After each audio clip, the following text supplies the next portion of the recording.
Hello, আসসালামু আলাইকুম। আশা করি সবাই ভালো আছেন। তো অনেকদিন পর একটা ঘরের ভিডিও নিয়ে আসলাম। আপনারা দেখতে পাচ্ছেন আমার সামনে একতলা বিশিষ্ট একটি ঘর দেখতে পাচ্ছেন। এই সামনের দিকে একটা জ্বালানা রাখা হয়েছে আর উপরে একটা ভেন্টিলেটর। আপনাদের ভিতরে সাইডটা দেখাই। আর দরজাটা হচ্ছে স্টিলের, একদম পাতলা। এখানে রুম হচ্ছে 4টা।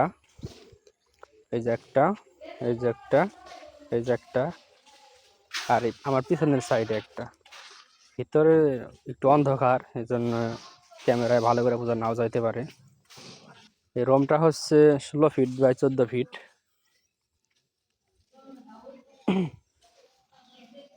আর এটা 16 ফিট বাই 8 ফিট। অন্ধকার দিকে বোঝা যেতেছে না। আর এটা হলো একটা জ্বালানা। তো এখানে থাই লাগানো হবে, এই যে। আর ওই সাইডে একটা রুম, এই যে, এটাও 16 ফিট বাই 14 ফিট।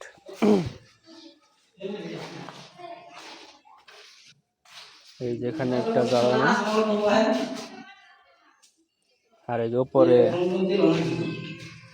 এই জিনিসপত্র রাখার জন্য করছে আর কি। আর এই যে একটা,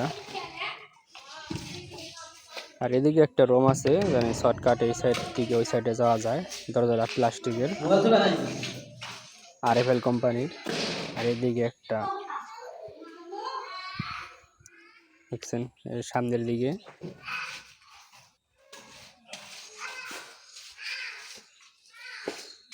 এটা মোটামুটি খরচ পড়ছে 10 লাখ গেছে। এটা আপনাদের ছাদের দিকে নিয়ে যায়। এটা সিঁড়িটা হচ্ছে এই দিকে, বাইরের সাইডে, মানে পূর্ব দিকে সিঁড়ি। তো সিঁড়ি কিছুটা অংশ বাদ আছে করার, সেটা আপনাদের একটু পর দেখাবো। এই দেখতে পাচ্ছেন যে আমরা ছাদে চলে আসলাম। ওই যে দেখছেন, ওই যে এখানে ঘরের কারণে, ওই যে ঘরের কারণে একটু জায়গা বাদ আছে, তো এটা পরবর্তীতে ঠিক করা হবে। এই যে আমরা মূলত ছাদে কাজ করতেছি এই বিল্ডিং এর।